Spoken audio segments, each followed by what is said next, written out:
Bye bye Sikkim. Sikkim থেকে আমরা বের হয়ে গেছি মাত্র। এখানে আমরা একটু চা খাইলাম, কেক খাইলাম, সকালের নাস্তা আর কি। আমরা এখন মহা বিপদে পড়ছি, মানে এটা আমি এক্সপেক্টই করি নাই যে এরকম একটা বিপদ হতে পারে। Hello everyone, welcome to designer on wheels, welcome from Gangtok. Now we are exiting Gangtok, we are going to Darjeeling. The fact is the bike is going by itself. আমার গাড়িতে স্টার্ট আছে বাট গাড়ি নিজেই নামতেছে 40 স্পিডে। এটা হচ্ছে মজা যে আপনার বাইক অন রেখাও ছেড়ে দিলেও গাড়ি 40 স্পিডেই নামতে থাকবে। নিউট্রালে করে দিয়েছি গাড়ি, দেখেন গাড়ি নিউট্রালে, গাড়ি নামতেছে। অ্যান্ড আমার এখানে কিছুতেই কিছু দেওয়া লাগবে না, আমি চাইলে সুইচ অফ করে দিতে পারি ইঞ্জিন, বাট ইঞ্জিন অফ করতেছি না কারণ আমাদের পাওয়ার। আচ্ছা অফ করে দিই, যান, তেল বাঁচুক, তাই না? এখন আমরা তেল ছাড়া, বিনা তেলে বিনা খরচে নামতে থাকবো এদিক থেকে। গাড়ি নিউট্রালে, আর আমি গাড়ির কিছুই ধরি নেই, যাচ্ছে গাড়ি। ওকে, সো যাক গাড়ি দেওয়ার মতো। আমরা হচ্ছে এখন যাব দার্জিলিং, অ্যান্ড এখান থেকে আমরা চলে যাব সিকিম এন্ট্রি পয়েন্ট যেটা ছিল ওইখানটায়, এক্সিট পয়েন্টে চলে যাবো। অ্যান্ড ওখান থেকে যখন বের হয়ে যাব আমরা সোজা চলে যাব হচ্ছে দার্জিলিংয়ের দিকে। আমরা স্টিল নাও নামতেছি গাড়ি বন্ধ করে। সো এই এপিসোডে আমরা যেটা দেখব সেটা হচ্ছে যে আমরা গ্যাংটক থেকে দার্জিলিং যাচ্ছি, এবং দার্জিলিংয়ে একটা হোটেল খুঁজে আমরা আজকে চেষ্টা করব যে 12টার মধ্যে দার্জিলিংয়ে থাকার। যদি থাকতে পারি তাহলে আমরা 2-3টে স্পট ঘোরার চেষ্টা করব, বাট যদি লেট হয় তখন আমাদের আরেকটা প্ল্যান নিতে হবে। বাট আমরা চেষ্টা করব সর্বোচ্চ। আমাদের এখন বাজে সকাল 7:47। আমরা যদি 11টা-12টার মধ্যে ঢুকতে পারি দার্জিলিং তাহলে কোনো সমস্যাই নেই। দার্জিলিংয়ের রাস্তায় যেতে প্রথমে আমাদের স্টপেজ হচ্ছে যে ওই আমরা যেখানে ফর্ম ফিল আপ করলাম, এন্ট্রি নিলাম সিকিমের এন্ট্রির ওইখানে যাব। ওখানে কাগজ দেখায়, ওদিক থেকে আমরা এক্সিট নিব। এখানে আপনাদের সাথে আরেকটা জিনিস হবে, সেটা হচ্ছে কানে তালা লেগে যাবে। আমাদের ওদিকে এভাবেই বলে, কানে তালা লেগে যাবে। আপনাদের ওদিকে কী বলে যায় না, মানে চাপ ধরে কানে। এখন আমার কান চাপ ধরে আছে বিকজ আমরা এখন নামতেছি।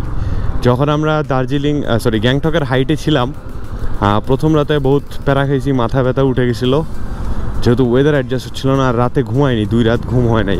এর মধ্যে বাইক চালাইছি, বাসে আসছি, সিএনজিতে আসছি, বাইক চালাইছি। সো ঘুম হয় নাই। ঘুম না হওয়ার কারণে মাথা ব্যথা, আর এমন একটা অবস্থা আমার বমি লাগতে শুরু করছিল রাতের দিকে। প্রথম দিন যেদিন আমরা গ্যাংটক রাতে স্টে করি, তো কোনো মতে ঘুমাই গেছি। সকালে উঠে একদম ফ্রেশ বডি, যেহেতু ওইখানকার হাইটটা অ্যাডজাস্ট করে ফেলছে, সো তখন আমার ওখানে আর কোনো ইস্যু হয় নাই। পরে আমি প্রথমে ভাবছিলাম খাওয়া দাওয়ার প্রবলেম, বাট ওটা মেইনলি হাইটের প্রবলেম। ওদের খাওয়া দাওয়া খুবই হাইজেনিক, সো মানে খুবই পরিষ্কার। প্রত্যেকটা হোটেলে গেলে দেখবেন প্রত্যেকটা কিচেন একবারে চকচক করতেছে, বাংলাদেশের মতো না যেদিকে সেদিকে ময়লা ফেলায় রাখছে, এরকম না। সবাই গ্লাভস পরে কাজ করতেছে। সো ওইটা হওয়ার চান্সেস কম ছিল। পরে দেখি যে রাতে ঘুমানোর পর সকালে উঠে দেখি যে আমার আবার নর্মাল হয়ে গেছি, মাথা টাথা সব ঠিকঠাক হয়ে গেছে, কোনো কিছু ওষুধ খাওয়াই লাগে নাই।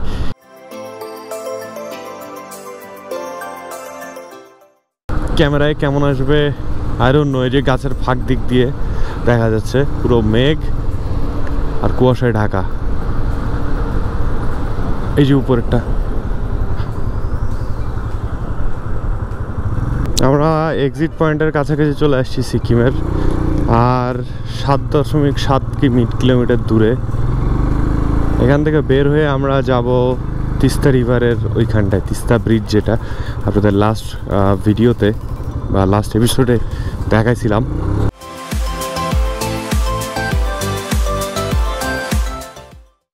বাই বাই সিকিম থেকে আমরা বের হয়ে গেছি মাত্র। এখানে আমরা একটু চা খাইলাম, কেক খাইলাম, সকালের নাস্তা আর কি। চা কেক খেয়ে এবার আমরা একবারে বের হয়ে যাব। এখান থেকে দার্জিলিং দেখাচ্ছে 53 কিলোমিটার। এখানে যে জ্যাম দেখতেছেন, এই জ্যামে প্রায় আমরা 45 মিনিটের মতো দাঁড়াইছিলাম। 45 মিনিট পার করে ওইখানে পাহাড়ের মোড়ে আসলে জায়গা কম দেখে সব আটকায় গেছে সিরিয়ালি। এই দিক থেকে অল্প একটু ছাড়তেছে, ওদিক থেকে অল্প একটু ছাড়তেছে। সো এখানে আমাদের প্রায় অলমোস্ট 45 মিনিটসের মতো গেল।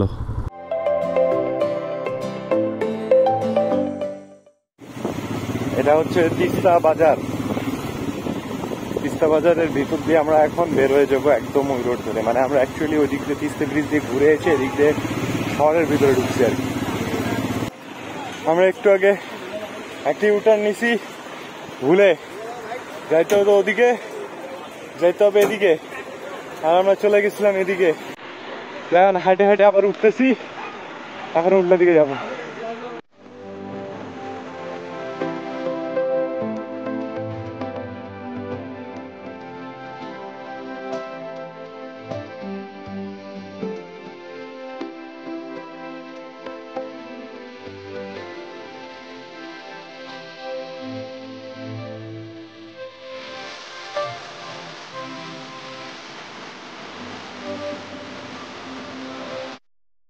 আমরা এখন মহা বিপদে পড়ছি। মানে এটা আমি এক্সপেক্টই করি নাই যে এরকম একটা বিপদ হতে পারে। মানে এটা চিন্তার বাইরেই পুরাটা। এমন একটা সিচুয়েশন পার করে আসলাম যেটা আসলে বলার মতো নাই। বাইকের ক্লাচ প্লেটে প্রবলেম হয়ে গেছে, বাইক আর পাহাড়ে উঠতেছে না। এমন একটা বাজে অবস্থা যে পাহাড়ে উঠা তো দূরের কথা, বাইক মানে যে নিজের ওয়েট এটাই টানতে পারতেছে না।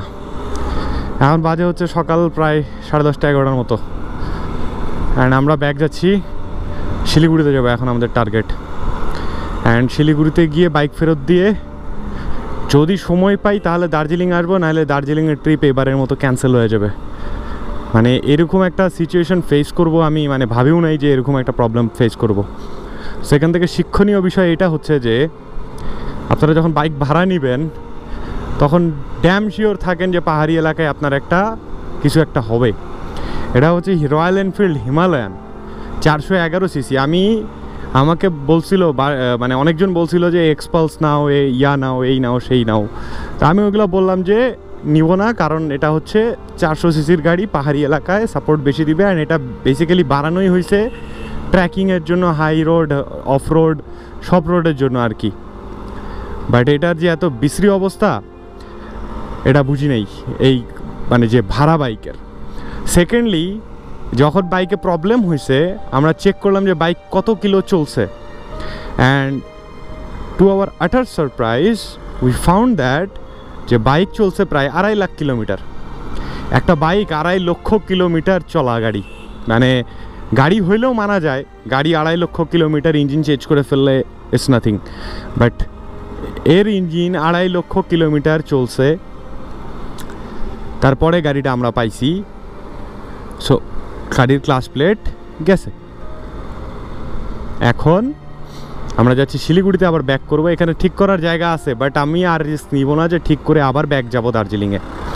সো আমাদের টার্গেট হচ্ছে যে এটাকে আমরা যদি ঠিক করতে পারবো না জানি, মানে পারবো, বাট বার করে আবার রিস্ক নিয়ে হচ্ছে যাওয়া উপরে, এটার রিস্ক আমি নিব না। এই জন্য আমরা ভাবতেছি যাব এখন শিলিগুড়িতে গিয়ে আমরা হচ্ছে এটা ফেরত দিব। ফেরত দিয়ে দেন যদি টাইম থাকে আমরা চিন্তা করবো দার্জিলিংয়ের, আর যদি টাইম না থাকে তাহলে দার্জিলিং ট্রিপ এবারের মতো ক্যান্সেলড। কিছু করার নাই। আসলে বাইক নিয়ে আসলে এরকম অনেক কিছুই হবে। এই জিনিসটা হতো না যদি আমি আমার বাইক নিয়ে আসতাম। টু বি অনেস্ট, এই 411 সিসির এই বাইক চালানোর পরে হোয়াট আই ফেল্ট যে আমার 150 সিসির বাইক এর সাথে যদি রেস দেয় পারবে না। রেস তো দূরের কথা, হাই হিল যেগুলো রাস্তায় আমরা উঠছি আমার বাইক অনায়াসে উঠে যেত, বাট এইটা উঠবে না। অথচ এটা 400 সিসির গাড়ি। এখানে দ্য ফ্যাক্ট ইজ যে এই গাড়িটা 2 লাখ কিলোমিটার চলছে এবং রাফলি ইউজ হয়েছে, 1000 লোকে এটা ইউজ করছে। অ্যান্ড গাড়ির অবস্থা খুবই বাজে। সো আপনারা যেখানেই বাইক ভাড়া করেন না কেন, যদি আপনারা বাইক ভাড়া করেন চেষ্টা করবেন সমতল এরিয়াতে যদি চালান, নো বিগ ডিল। আপনি যদি ফরসে শিলিগুড়ি, কলকাতা এইসব জায়গায় চালান বাইকের কোনো ইস্যু হবে না। বাট আপনি যদি এই ধরনের রোড, পাহাড়ি রোড চালান তাহলে বিশাল প্রবলেমে ফেস করবেন। অ্যান্ড প্রবলেমে পড়বেন আমাদের মতো, যেটা আমরা পড়ছি। প্রবলেম ফেস করতাম না যদি নিজের বাইক নিয়ে আসতাম। যাই হোক, সো শিক্ষা হইল যে বাইক ভাড়া নিয়ে হাই রোডস বা হিলে উঠা বুদ্ধিমানের কাজ না। দেখি এখন সামনে কি হয়। তো সবকিছু শেষ করে এখন বিধ্বস্ত অবস্থায় আমরা বসে আছি। আচ্ছা যাই হোক, আমি একটা কারণে হাসছি, এই কারণটা আপনাদেরকে দেখানো যাবে না, এখন দেখাইলে অনেক সমস্যা হয়ে যাবে। সো যাই হোক, অনেক বিধ্বস্ত অবস্থায় আমরা আসলাম শিলিগুড়িতে। এখানে আমরা বাইক ফেরত দিলাম হোটেলে উঠে। বাইক ফেরত দেওয়ার সময় বলে নাকি আমরা ক্লাচ প্লেট জ্বালাই ফেলছি, যার কারণে বাইক আর নিয়ে যে টানতে পারতেছে না, হেন তেন, অ্যাজ লাইক আমরা জীবনে বাইকই চালাই নাই। যাই হোক, পরে আমাদের কাছ থেকে নিল 2100 টাকা ফি। 2000 টাকা যে ফেরত দেওয়ার কথা ছিল ওইটাও গেল। আবার যে আমরা 2 দিন আগে এক্সট্রা পে দিলাম, জমা দিলাম, এটার জন্য কোনো রিফান্ড নাই। তো যাই হোক, এই সবকিছু মিলায় আর কি এখানে আমাদের অলমোস্ট 2000 টাকা লস গেল। সো বাইক কিরা থেকে যারা বাইক নিবেন বা বাইক নিয়ে যাওয়ার চিন্তা করতেছেন, বি কেয়ারফুল, কারণ ওরা মানুষের ডস খাওয়ায়, লিটারালি আমাদেরকে ডস খাওয়াইছে। আমাদেরকে এটা বলেও নাই যে আপনারা যদি একদিন আগে আসেন আপনারা রিফান্ড পাবেন না, বা আপনাদের এখানটায় ক্লাস প্লেট নষ্ট হয়ে গেলে এই সেই হবে। হ্যাঁ, তারপরে অনেক কিছু লেখায় নিছে, অ্যান্ড ওই দলিলপত্রও কিছু পড়ায় নাই, জাস্ট বলছে যে সাইন করেন। আমরা ফর্ম ফিল আপ করে সাইন করেছি। আমরা ভাবছি যে জাস্ট ডিটেইলস এন্ড ডকুমেন্টস নিচ্ছে।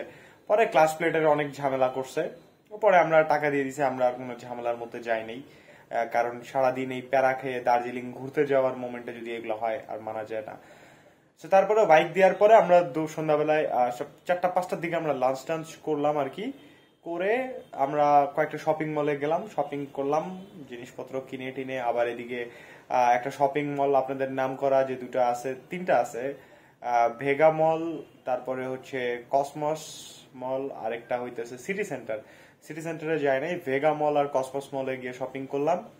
এন্ড দেন আমাদের যেমন ঢাকার নিউ মার্কেট আছে, এখানকার হংকং মার্কেট।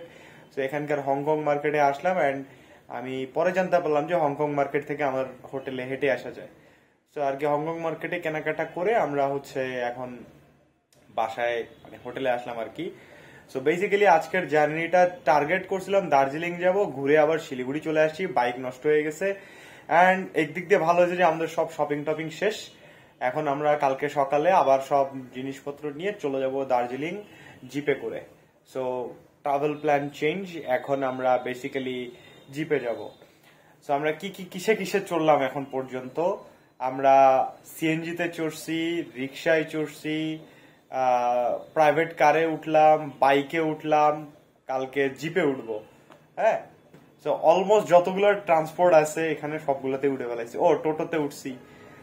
সো এই আর কি, এই টোটাল আজকের হিস্ট্রি। বাট আমি আজকের ব্লগটা চাইছিলাম যে অন্যভাবে শেষ হবে বা অন্য অনেক কিছু হবে। সো হয়ে গেছে আসলে অনেক কিছু, অনেক অ্যাডভেঞ্চার। That's it. সো দেখা হবে নেক্সট ব্লগে। আমরা দার্জিলিং এ থাকবো, তখন কথা হবে। আর এখন অনেক বেশি টায়ার্ড, এতটাই টায়ার্ড আর এতটাই হাঁটছি যে আমার পায়ের চামড়া সাদা হয়ে গেছে। তো এখন ঘুমাতে হবে, কালকে সকালে আবার উঠবো। সো ভালো থাকবেন, দেখা হবে নেক্সট কোনো এপিসোডে, মানে নেক্সট এপিসোডে আর কি। তো যারা সাবস্ক্রাইব করেন নাই সাবস্ক্রাইব করবেন, এন্ড সাইনিং অফ।